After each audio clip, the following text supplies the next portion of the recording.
Alors, mon nom, c'est Rosalie Ndejoro. Je suis mère de famille et grand-mère. Je suis épouse de quelqu'un. J'ai une double nationalité.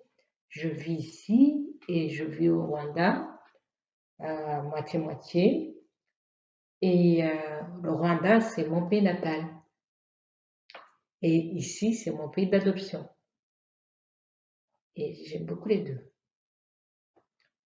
Voilà, ça, c'est moi.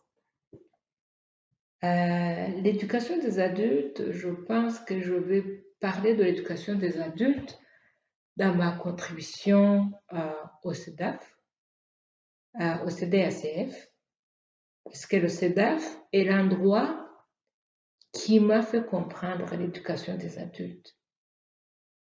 Même si mon propre parcours est passé par l'éducation des adultes, mais ce que le CEDAF m'a donné, c'est cette conscience de l'empowerment, de la mise en commun des connaissances. Et aussi cette perspective de pouvoir transformer les choses, de pouvoir transformer la société quand on se met à plusieurs. Le CEDAF m'a donc donné cette compréhension qui, pour moi, a été aussi transformateur. Il m'a semblé devenir adulte avec le CEDAF. Mon propre père faisait partie de la classe dirigeante. Mais c'était quelqu'un qui travaillait énormément à l'émancipation des masses. Il payait pour que les enfants aillent à l'école. Les enfants des pauvres, il inscrivait sur des familles qui étaient plus aisées pour qu'ils soient acceptés dans des écoles où ils n'auraient pas pu accepter. Il faisait des réunions pour faire comprendre aux gens que s'ils se prenaient eux-mêmes ils se prenaient pas eux-mêmes en main, mais tout le monde va les délaisser. Donc, j'ai vécu ça toute ma vie, mais j'ai jamais compris avant le CEDAF. Qu'est-ce qui a fait que je fais mettre les morceaux ensemble? C'est une mobilisation des connaissances écrites. Alors, tu lis la poésie, tu lis une recherche-action, tu vois une bande dessinée et ça vient des gens du milieu populaire, du milieu des femmes. Tu vois un groupe populaire monter un plan stratégique ou des règlements internes. Et tu vois que quand les gens se mettent ensemble, il y a une issue, il y a une perspective, il y a une ouverture, il y a une possibilité. Alors ça m'a ramené à mon enfance. Les écoles, chez nous, mon père les faisait construire avec les habitants. Ils se mettaient ensemble et ils construisaient les écoles, ils allaient réclamer les enseignants. Mais ils mettaient les écoles. Et quand j'ai vu ça ici, ça fait comme un déclic. J'ai vu que c'est pas juste l'action, c'est aussi la réflexion. C'est ça que j'ai aimé dans le ZEDAF. Mobiliser toutes ces connaissances du milieu populaire des femmes, du milieu communautaire des femmes. C'est ça, en réalité, la contribution du CEDAF dans le milieu populaire et dans le milieu des femmes. Voir pas seulement un livre, pas seulement 20 livres, pas seulement 100 livres, pas seulement 1000 livres, mais des dizaines de milliers de livres, des dizaines de milliers de dessins, des dizaines de milliers de chants, où les gens populaires expriment leur volonté, leur désir, leur capacité de changer les choses. Et comme le milieu populaire et communautaire des femmes ici au Québec est quand même très bien organisé, on parle du contexte ici, ça favorise cette mise en commun,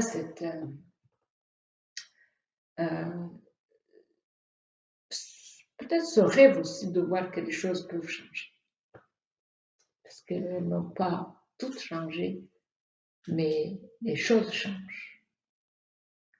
Les choses changent. Et le mouvement des femmes est là pour participer au changement. Et le CEDAF, il cueille ce que les femmes disent, ce que les femmes écrivent, ce que les femmes chantent, et le cumule. Il le cumule depuis la nuit des temps. Il le met ensemble et tu vois qu'il y a une ligne de temps de la capacité des femmes à participer à la transformation sociale. Et votre rôle au sein du CEDAF, quel était-il? Est-ce que vous êtes resté près de 28 ans? Je suis restée depuis le début, donc en 82, depuis son incorporation jusqu'en 2012. Pratiquement, presque 30 ans. Félicitations. Merci beaucoup. Quel était votre rôle? Comment est-ce que vous avez... Parce que ce que je comprends, c'est que le CEDAF vous a beaucoup apporté. Oui. Vous, comment est-ce que vous avez contribué? Est-ce que moi, j'ai fait quelque chose? Quand j'ai reçu le CEDAF, moi, je venais d'Allemagne fédérale. J'étais nouvelle immigrante et on m'a confié le CEDAF parce que on n'avait pas de sous pour financer un organisme sur la documentation. C'est un centre de documentation spécialisé sur l'éducation des adultes et la condition féminine. Et donc, c'était un travail, c'était des mesures d'emploi pour les nouveaux immigrants. C'est comme ça que j'ai commencé. Et le début, donc les premiers 6 mois, on a fait la migration des données. Des données, il n'y avait pas encore d'informatique, mais on a fusionné les 2 catalogues. Et là, tu regardes tel groupe populaire qui a écrit ça, tel groupe de femmes qui a écrit ça. Ah, c'est intéressant. Et pendant ce moment-là, pendant ce temps de fusionner les 2, j'ai compris que c'était un instrument d'empowerment. Et c'est là-dessus que je travaillais pendant tout mon temps. Quand vous dites fusionner les 2, c'était l'ICA et Relais Femmes, c'est bien ça? Non, ce n'était pas l'ICA et Relais Femmes. C'est le centre de documentation qui était détenu par l'ICA et celui qui était détenu par Relais Femmes. Donc, on a travaillé à fusionner les 2 catalogues. Et quand tu fusionnes, il faut que tu fusionnes les sujets, il faut que tu fusionnes les livres, il faut que tu mettes tout ensemble. Pour les fusionner, il faut que tu lises ce qu'il y a dedans. Donc, pas tout. Mais non, tu ne lis pas tout. Tu ne peux pas tout lire quand tu es bibliothécaire. Tu lis un peu pour pouvoir situer le livre. Et tu ne lis pas tout. Mais ça te donne des idées. Et là, c'était en 82, c'était 2 ans après l'échec du référendum. Et il y avait beaucoup de réflexions au Québec, beaucoup de réflexions au Québec. Et il y avait beaucoup de mouvements qui se créaient aussi. Mais toutes les têtes pensantes, normales, accessibles, avaient des questions à poser, des réponses à donner. C'est en ce moment-là qu'on a hérité du CEDAF. Je n'ai pas du tout participé à son incorporation. Je l'ai hérité, incorporé, mais pas encore mis ensemble, pas encore existant. J'ai commencé donc à le mettre en existence, plus comme un outil de documentation. C'est après les 6 premiers mois que je voulais vraiment m'investir là-dedans pour en faire davantage un instrument d'empowerment des groupes, des femmes et des groupes populaires. Parce que je me disais, la mobilisation de toutes ces connaissances doit donner quelque chose à ces gens-là. D'abord à eux. Les gens qui produisent toutes ces connaissances doivent savoir qu'ils les ont produites, que c'est eux qui les ont produites. Donc, ils sont capables. Ce sont des gens capables. Quand on se faisait emprunter des livres ou des périodiques par les ministères, par l'UNESCO, on se disait, ça vient du populaire. Ça vient pas, c'est pas une recherche universitaire. Ça vient du monde populaire. C'est eux qui produisent ce document. Et on se disait, ça là, c'est un pouvoir. Et ce pouvoir-là, il faut qu'on le mette de l'avant.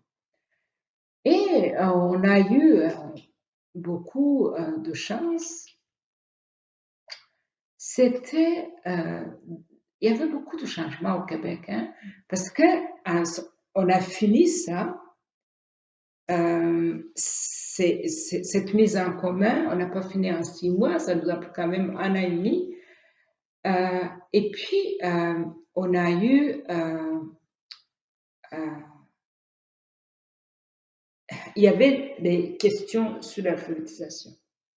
Donc, on voyait que le monde au Québec, c'était d'abord ça, notre champ d'intérêt était d'abord le monde populaire du Québec et du Canada francophone. Après, on était dans le monde francophone. Mais la question de l'analphabétisme des adultes commençait à être visible. Ça, c'était dans les années 86, 87, 88.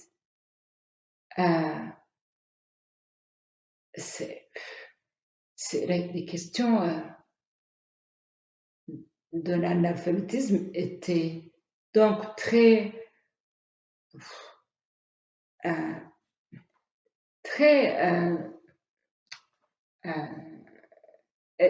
étaient présentes partout.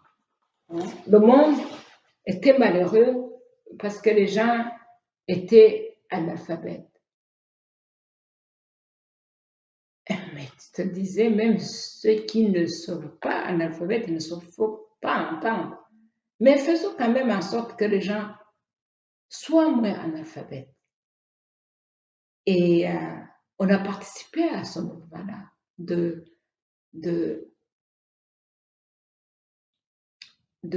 aider les groupes assistés. Je ne peux pas dire aider parce qu'on ne les aidait pas. En réalité, nous, ce qu'on faisait, serait procurer des documents pour qu'ils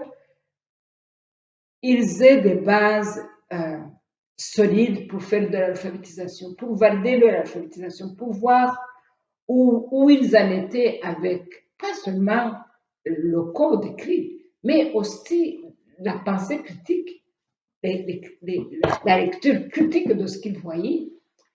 C'est pas nous qui le faisions. On était derrière les formateurs, derrière les animateurs. Mais on était là, on était très, très attentifs. Puis, il y a eu le mouvement d'informatique. Et là, le CEDAF s'est dit, ça, là, c'est la façon idéale pour diffuser les connaissances des femmes, les connaissances des groupes des femmes, les connaissances du mouvement populaire et du mouvement communautaire. encore une fois, pour montrer au monde et pour montrer aux gens, d'abord à nos gens ici, pour leur montrer que le mouvement populaire, le mouvement communautaire pense et pense pas pour leur propre intérêt, ils pensent pour l'intérêt public, l'intérêt communautaire. Ils veulent transformer le monde en meilleur. C'est peut-être beaucoup de rêves, mais si on ne rêve pas, on ne vit plus. Et ça, on a créé les bases de données diffusées sur le web. Je ne sais pas si vous connaissez le réseau des femmes. On l'a créé assez tôt dans les années. On a commencé d'abord à cataloguer, à diffuser les livres en ligne. Ça a été là. Et puis après, on a créé des réseaux de communication. C'est toujours dans la pensée de soutenir cette pensée transformatrice, cette pensée active des adultes en mouvement. Et on a créé beaucoup, on a formé plus d'une dizaine de milliers de personnes à travers le Québec, dans les groupes populaires et communautaires de femmes et des autres sur Internet. Pouvoir l'utiliser, pouvoir créer des sites web, pouvoir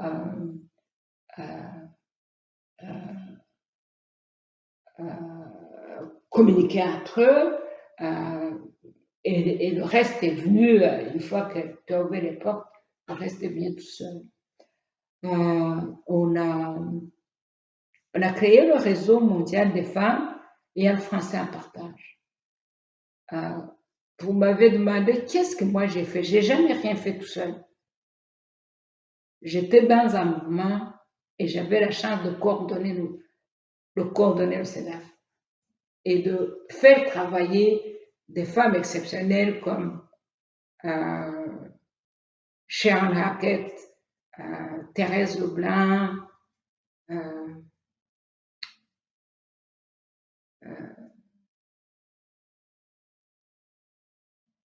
j'en oublie beaucoup d'autres.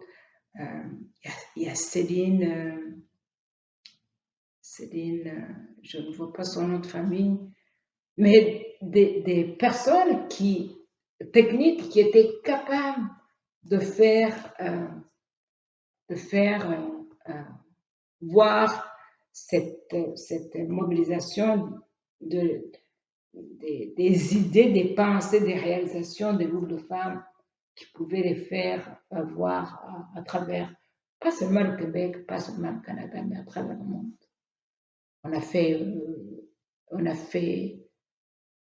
On est allé aux Nations Unies, on est allé au sommet mondial de l'information en Tunisie. Tout ça pour montrer que les groupes, quand ils sont ensemble,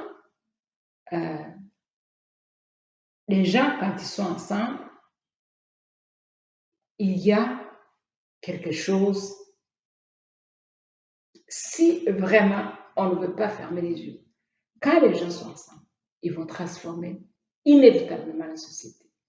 Et quand on a la chance que les gens soient ensemble pour faire du bien, ils vont inévitablement transformer la société pour le bon. Il y avait le CEDAF est donc concentré sur les femmes, les groupes de femmes. Et les groupes populaires. Et les groupes populaires en général, oui, tout à fait. Donc, il y avait les deux dimensions. Si on se concentre davantage sur la dimension des femmes, sur le contexte ou sur la façon dont ça a pu aider ces groupes-là, est-ce qu'il y avait des éléments plus spécifiques, par exemple? J'ai parlé de NetFemmes. Oui. Donc, l'informatisation des groupes de femmes. Ça, vraiment, on peut le dire et le redire. D'abord, les publications des femmes, hein, les mettre ensemble, les faire voir ensemble. Ça ne faisait pas vraiment le clic. Mais quand on les a mis sur le web, là, c'était des masses. C'était plus une chose, c'était des masses. C'était visible pour tout le monde. Ça, je pense que c'est la première réalisation de. Et puis, il y a le réseau NetFemmes, donc le réseau NetFemmes. Et puis, on a participé à la création de la maison Parents Robac, qui est spécifiquement je ne peux pas dire que c'est une maison, mais disons que ça nous a permis d'acquérir collectivement une maison pour plusieurs groupes de femmes ensemble. Quel a été le rôle du CEDAF dans la création de la maison Parents Robac? Très actif. On était là comme fondateur. Encore une fois, pas moi individu, même si c'est moi qui ai eu le prix, c'est pas moi qui l'ai fait, c'est le groupe que je représentais qui voulait le faire. Parce que, comme je disais, on s'était rendu compte de ce pouvoir de la mobilisation des connaissances. Et on se disait, si maintenant, pas seulement le savoir écrit, mais le savoir-faire de ces gens-là se met ensemble, qu'est-ce que ça va faire? Qu'est-ce que ça va créer? On s'en est parlé avec Relais. C'était les premiers que nous avons approchés. Si on faisait ça, qu'est-ce que ça ferait? Et Relais en a parlé à d'autres, et puis à d'autres. Puis finalement, on s'est retrouvés à plusieurs sur un conseil, un genre de comité. Puis voilà, c'est parti. On a acheté la maison. Le CEDAF occupait une très grande partie parce que il y a la partie service au public et il y a la partie collection et puis il y a la partie aussi des employés comme tout le monde. Donc ça a allégé quand même allégé, je dirais pas. Les responsabilités du CEDAF exigeaient beaucoup d'espace. Et comme ils exigeaient beaucoup de place, le CEDAF pouvait absorber une bonne partie du coût de la maison. Et voilà, avec ça, on était capable de. La coordonnatrice de Relais Femmes, les coordonnatrices, il y en avait deux, elles connaissaient beaucoup de monde dans le milieu. Et elles ont été capables, disons, on a été capables, parce que c'était le comité, mais c'était grâce à ces deux femmes, Lucie Bélanger et Céline Martin, on était capables. Je pense que Léa Cousineau aussi a joué un rôle là-dedans. Mais on était capable de mobiliser les sous extérieurs pour pouvoir avoir la mise de fonds. Et voilà, la Fédération des femmes du Québec aussi a intervenu parce qu'elles étaient en lien, la fédération était en lien avec les religieuses. Donc, comme ça, tout le monde ensemble, on a fini par nous convaincre parce que maintenant qu'on savait qu'on était intelligent, qu'on était capable. Donc, encore un exemple de faire ensemble, ouais. de la force du groupe. Ouais. Oui, vous avez mentionné plusieurs fois le pouvoir de la mobilisation des connaissances, l'empowerment qu'il y a à ça. Vous en avez quand même parlé. Si vous aviez à décrire ou à démontrer par des exemples, vous en avez mis quelques-uns, mais pour quelqu'un pour qui ça ne dirait rien, ce pouvoir-là, comment est-ce que vous le décririez? comment je décris la mobilisation de connaissances? Les connaissances, c'est juste des informations. Alors, nous avons des informations sur beaucoup de choses. Hein? Il y a des femmes qui vont travailler sur le logement des femmes seules. Il y a des autres femmes qui vont travailler sur les femmes de la rue. Il y a des autres femmes qui vont travailler sur les prostituées. Il y a des autres femmes qui vont travailler sur les femmes violentées. Il y a des autres femmes qui vont travailler sur les femmes âgées. Il y a des autres femmes qui vont travailler sur les femmes immigrantes.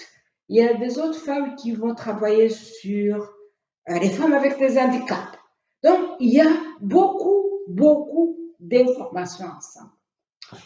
Alors, quand tu rencontres des universitaires, hein, parce qu'on a aussi le groupe des femmes universitaires, qui vient s'asseoir dans tout ça, il finit par trouver les conditions de femmes. Ça devient un autre concept. Hein? Ça devient un autre concept. Et ça, avec ça, tu es capable de te battre. Même si on prend juste des femmes immigrantes et puis elles décrivent leurs conditions de vie, chacune individuellement vu des choses qu'elle n'est pas capable de maîtriser. Et puis, elle les écrit dans un petit poème. Celle qui écrit, c'est celle qui a déjà le pouvoir. Ce n'est pas tout le monde. Mais elle écrit son petit poème.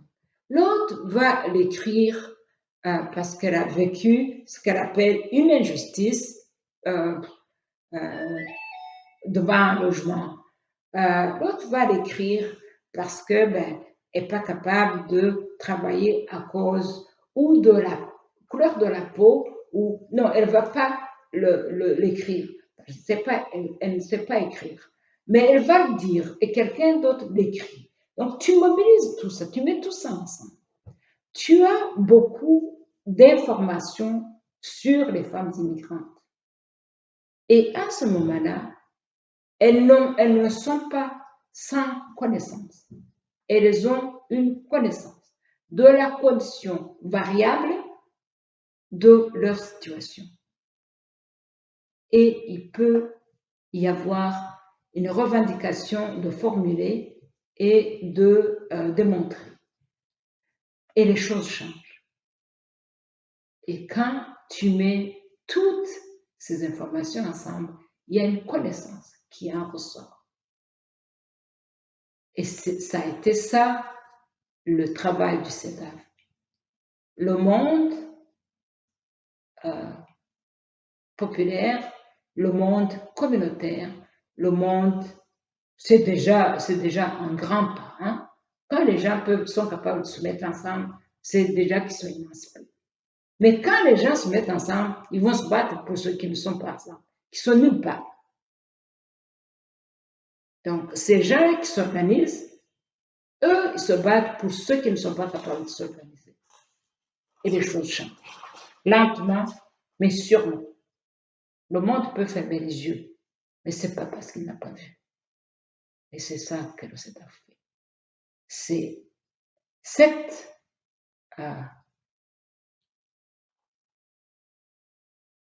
nous, on appelle ça la démocratisation des connaissances.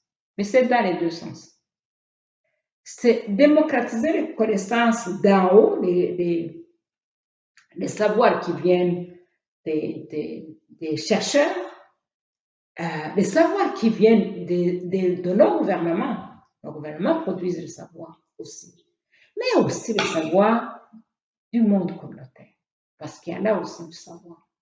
Et du savoir qui répond aux questions que les savoirs d'en haut posent. Comme vous spécifiez que le gouvernement, même l'UNESCO, était déjà venu consulter des éléments. Pas une fois, pas deux fois. Fréquemment. Pas une fois, pas deux fois, fréquemment. Les Nations Unies sont venues. Ça doit être une certaine victoire en soi, j'imagine. Oui. le gouvernement du Québec est venu. Pas une fois, pas deux fois. Et puis, ça ne te demande pas ce que les universitaires ont écrit. Ça te demande ce que les groupes ont écrit. Alors, tu dis, lui, celui de l'UNESCO ou celui du gouvernement du Québec, lui, c'est un chercheur. Donc, c'est ces gens-là qui parlent dans une langue étrangère, hein, pour le monde populaire. Mais ce qu'il veut savoir, c'est ce que celui-là, celui qu'on ne veut pas écouter, celui qui n'a pas de voix, ce qu'il a dit. C'est ça que nous avons. En tout cas, c'est à ça que moi, je me suis attelée. Faire valoir, mobiliser d'abord ces connaissances-là et les faire connaître. Et j'avais, encore une fois, il faut le dire, j'ai jamais traité un seul livre. Il y avait des gens qui le faisaient très bien.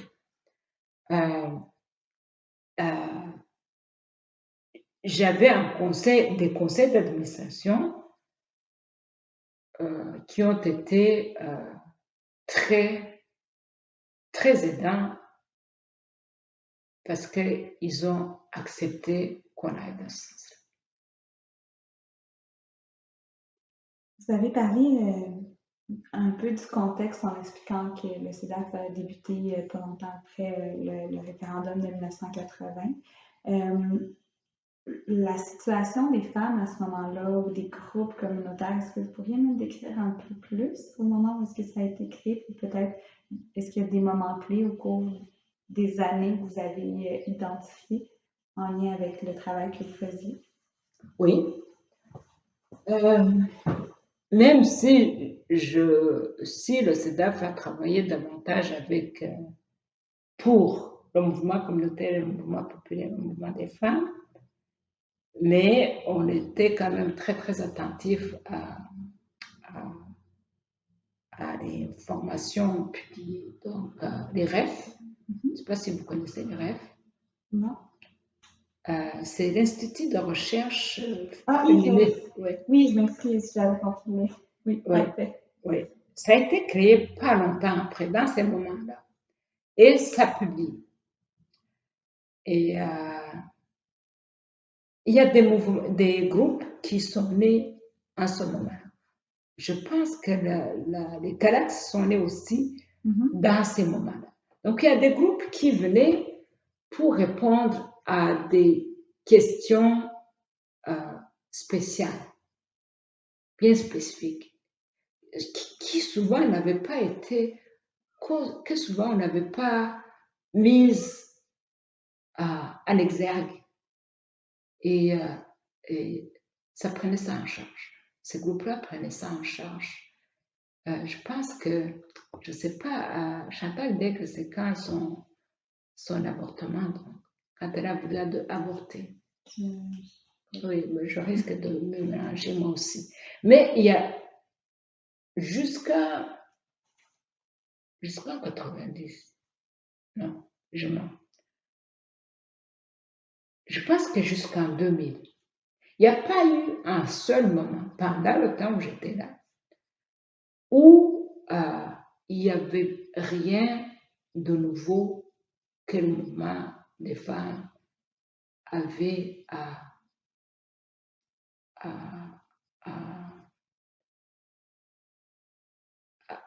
préparer, à se mobiliser, à s'organiser pour répondre à une question du moment. Il n'y avait pas de moment. Quand ils ne répondaient pas au Québec, ils répondaient au Canada. Quand ils ne répondaient pas au Canada, c'était les Nations Unies. Mais ça bougeait tout le temps, tout le temps, tout le temps. C'est dommage, hein? Parce que j'avais préparé un papier des années, je pourrais l'envoyer par la suite, mais les années, comment ça s'est développé année après année, où le mouvement des femmes a fait d'autres choses sans nécessairement notre contribution visible, mais avec le soutien arrière. Comme quand les femmes sont allées à Beijing, le mouvement des femmes ayant le français en partage étaient nées avec le CEDAF. Parce qu'on voulait partager avec tout ce monde-là. Et quand elles sont allées avec, comme mouvement des femmes ayant le français en partage. Et quand elles étaient là, elles ont agi aussi comme mouvement des femmes ayant le français en partage. Et après, il y a eu des liens qui ont continué. Il y a eu la marche des femmes de l'an 2000. Là, on avait des bases de données. Les bases de données du réseau des femmes du réseau des femmes ayant le français en partage ont contribué à la mobilisation des femmes pour la marche mondiale des femmes de l'an 2000. Donc, il y avait tout le temps quelque chose de ça n'a jamais été tranquille. Dites jusqu'en 2000, est-ce que vous considérez, parce que vous avez été quand même au CEDAF jusqu'en 2011-2012, est-ce que les années suivantes 2000 ont été plus calmes ou avec... Qu'est-ce qui fait est-ce qu'il y a eu une rupture en 2000, quelque chose de particulier? Non, il y a eu un peu de calme, je pense, hein, en 2000. Il y a eu... non, je ne veux pas raconter des bêtises. Laissez-moi vous envoyer la petite feuille. Je ne veux pas raconter des bêtises, mais c'est que à partir de 2000, je ne vois plus rien qui a été aussi mobilisateur. Est-ce que, à votre avis, qu'est-ce qui expliquerait qu'il y aurait moins d'éléments mobilisateurs à partir de 2000? La calmie? Probablement parce que les groupes eux-mêmes devaient se construire, se bâtir, se battre contre les coupures des gouvernements qui avaient...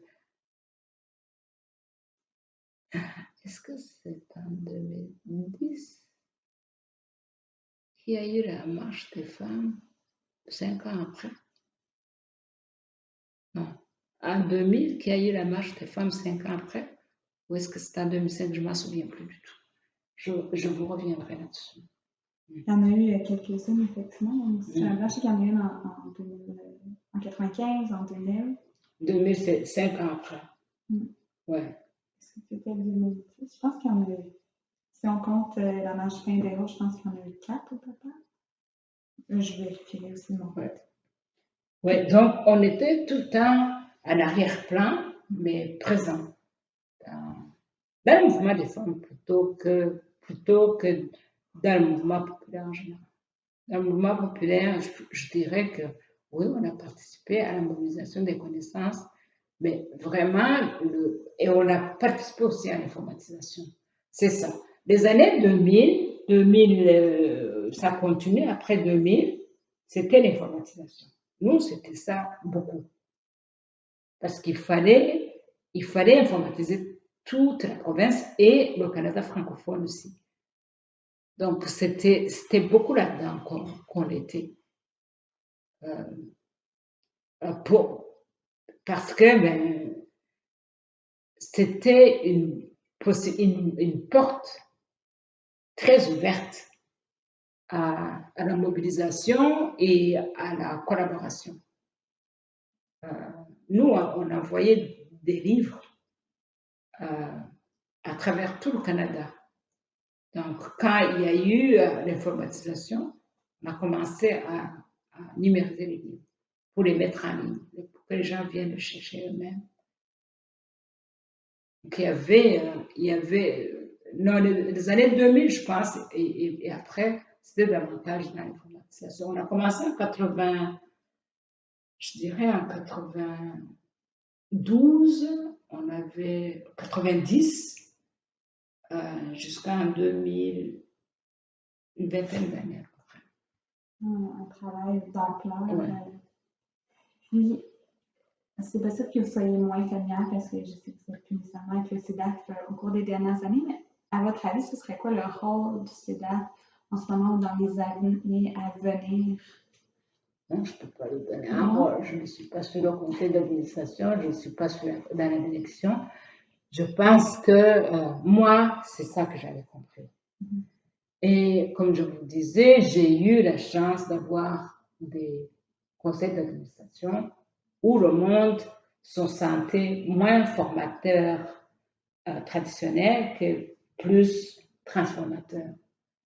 Donc, maintenant, ça peut changer, ça peut, je sais pas, je sais pas. Il fallait que, parce que j'ai accouché de cet organisme-là, il fallait que je me détache pour ne pas déranger. Je ne suis plus du tout dans le décor.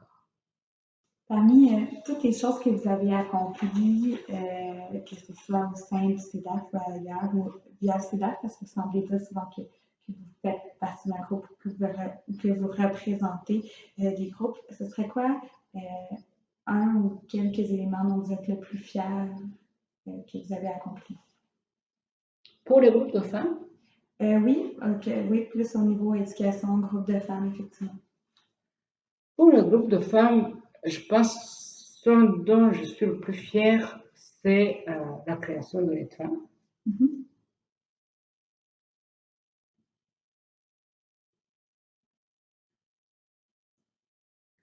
Pour quelle raison?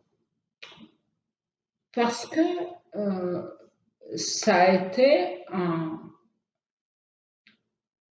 moyen, c'est pas moi qui ai créé l'État, hein. Comme je vous dis, je ne suis jamais moi, jamais. Ça a toujours été plusieurs personnes. Et moi, j'avais la chance d'être la coordonnatrice. Pourquoi je suis fière de l'être femme? Je pense parce que beaucoup de femmes se sont senties dans l'être femme. Pas seulement ici. On avait des expulsions de France, Luxembourg, le Congo, le Vietnam, on avait des gens du Brésil, on avait des gens d'un peu partout dans le monde. Donc, les femmes se sentaient dans l'être femme. Et ça, j'aimais beaucoup. Est-ce que c'est de ça que je suis le plus fière? Non, parce que l'être femme, c'est comme un résultat pour montrer cette mobilisation des connaissances des femmes. Je pense que c'est ça vraiment la base. La mobilisation des connaissances des femmes a été quelque chose, un outil formidable. Quelque chose de formidable, dont je suis très fière.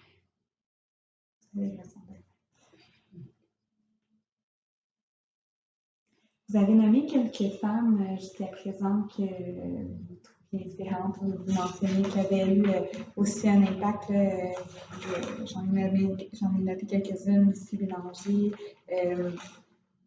enfin, je ne les remets pas. Et quelle heure? Il est 2 heures. Pas venir,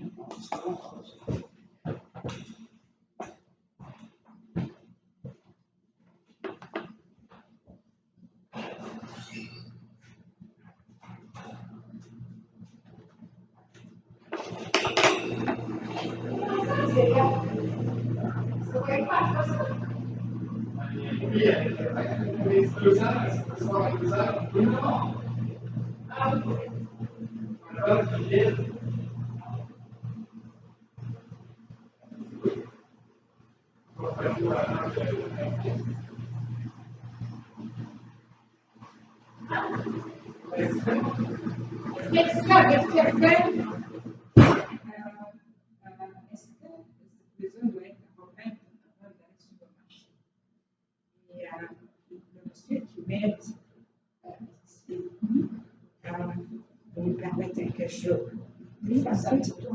Bien sûr, sinon, oui, je reviens.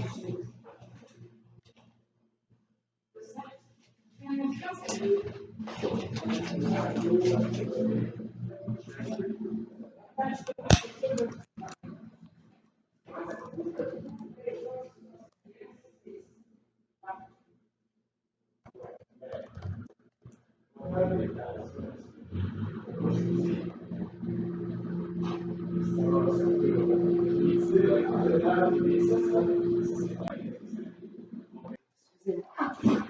n'y a pas de problème. De toute façon, il restait seulement 2 petites questions. Donc, ça devrait pas prendre beaucoup de temps. Je vais juste mettre ça.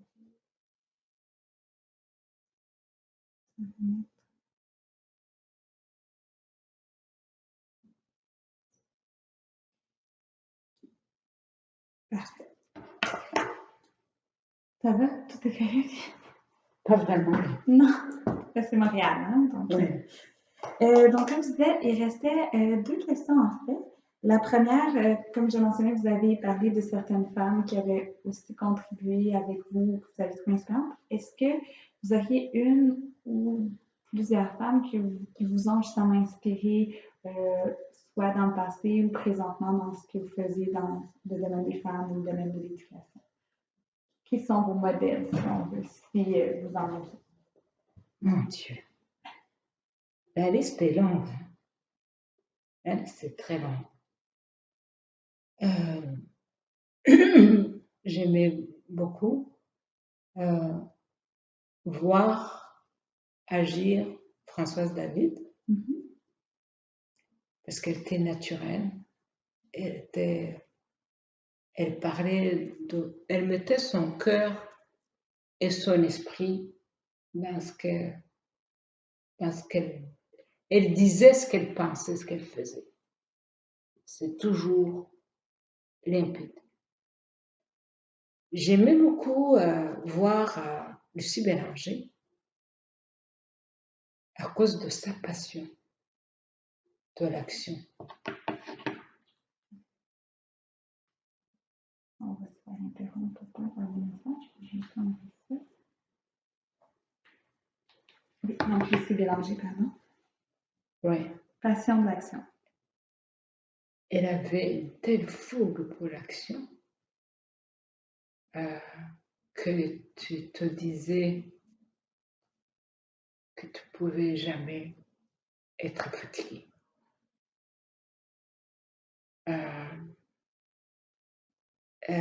Je trouvais Léa Cousineau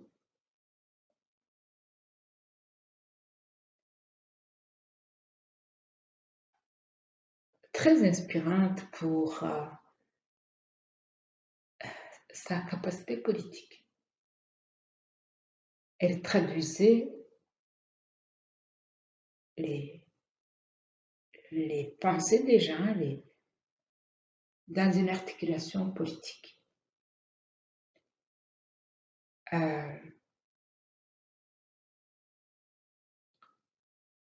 J'ai beaucoup admiré Francine Descarré.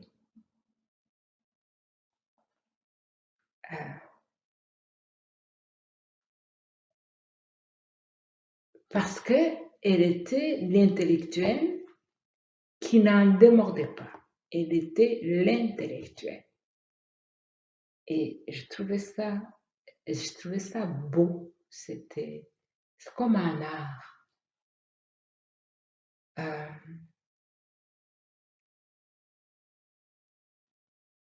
J'ai beaucoup aimé Sharon Hackett. Parce que techniquement, il n'y avait rien qui pouvait lui faire peur ou la faire reculer. C'était plus un défi qu'une barrière. C'était des femmes. Mais j'aimais beaucoup Michel Asselin.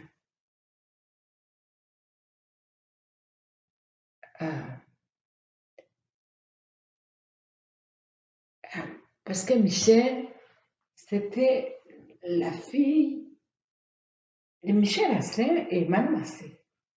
C'était des filles qui devaient rassembler des groupes à mettre le monde ensemble, faire que le monde se sente bien. Manu Massé avait cet art de rendre tout le monde intelligent. Toutes les questions étaient intelligentes. Il n'y avait jamais d'idiotes. toutes les questions étaient bonnes, toutes les questions, on devait trouver des réponses. Euh, euh, J'appréciais beaucoup Marie Letellier. Elle était très silencieuse, euh, mais elle n'en démordait pas. Elle, un peu comme un caméléon. Il fallait aller doucement, mais être sûr qu'on a atteint son objectif.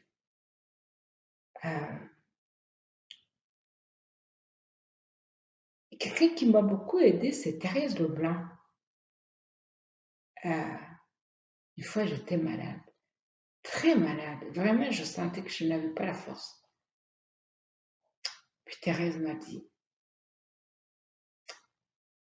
repose-toi, on va continuer après. Mais elle a continué.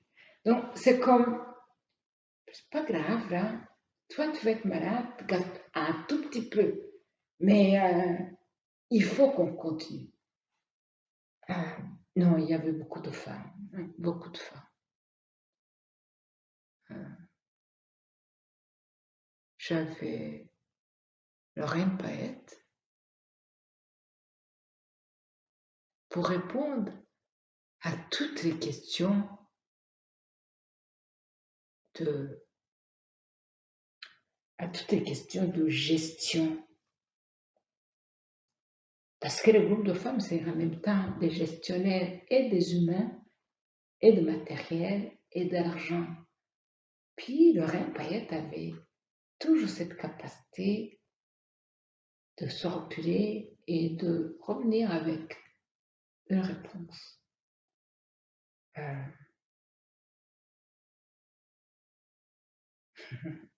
Je pense à Nancy, je ne me souviens pas de son nom de famille, Lydiane Matt.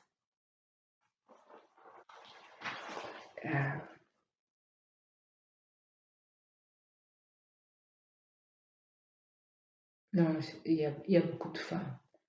Je sais que je ne nomme pas toutes. J'ai beaucoup adoré Claudie Sonnard. Parce que Claudie, c'est une féministe de l'éducation des adultes. Et c'est une féministe qui a aidé le CEDAF dans cette capacité de traduire ce que le CEDAF fait en capacité de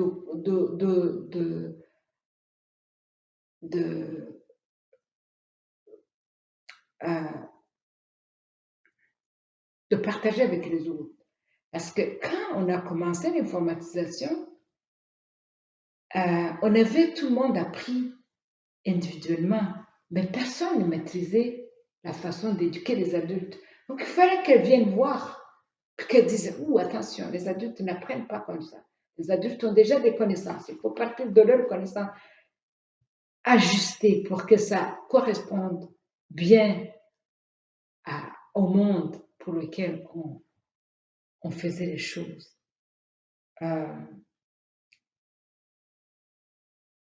Et il y a des hommes aussi qui nous ont aidés. Il y a aussi beaucoup d'hommes qui nous ont aidés.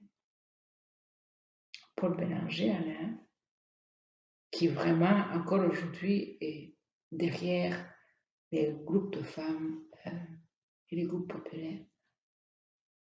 Je pense que lui, beaucoup, a fait que je me sente très confortable dans l'idée que la mobilisation des connaissances était un pouvoir en soi. Je pense que c'est avec lui que je pouvais parler de ça et je sentais que ça avait un écho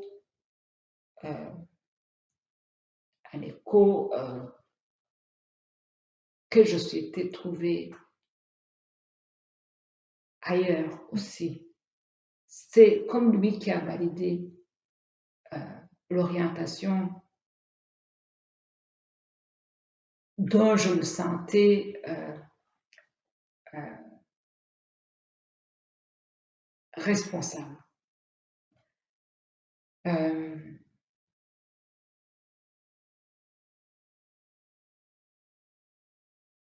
Il y a eu Claude Ryan.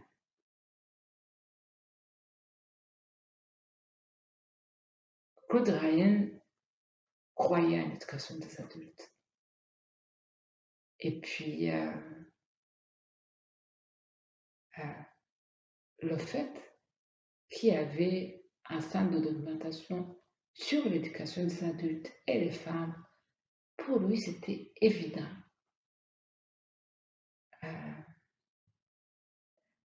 Ça, c'était très réconfortant. Il était ministre.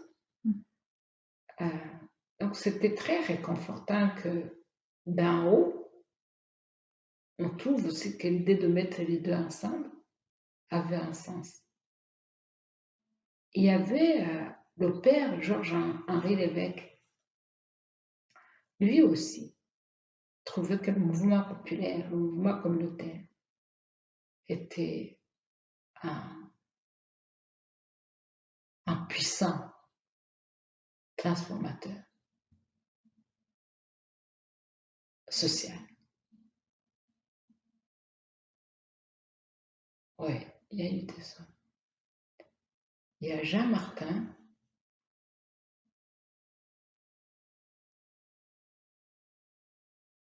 puis il y a mon mari, qui tout le long, toutes ces années-là, m'a transporté le jour, la nuit, corriger mes écrits,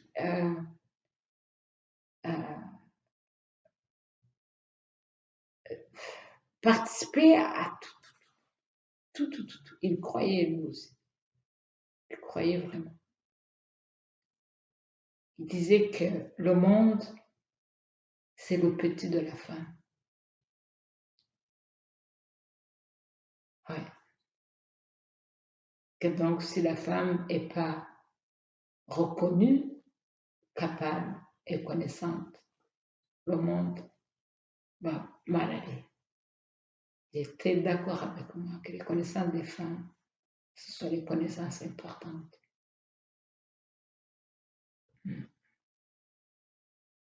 Merci.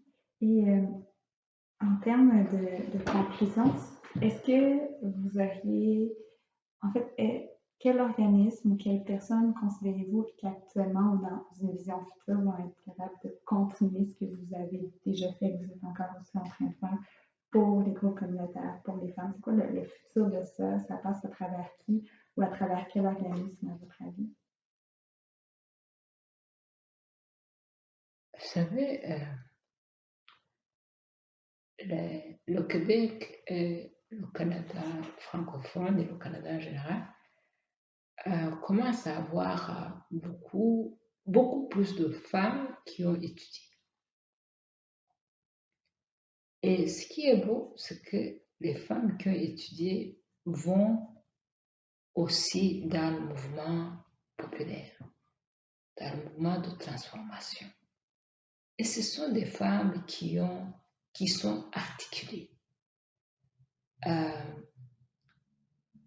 Je continue à croire en la mission de la mobilisation des connaissances pour qu'on n'oublie pas, pour qu'on n'invente pas, pour qu'on construise sur ce qui a déjà existé. Je continue à y croire.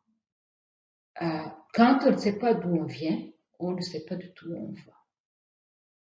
Et donc, la documentation, elle reste pour moi la chose indispensable pour soutenir le mouvement d'émancipation.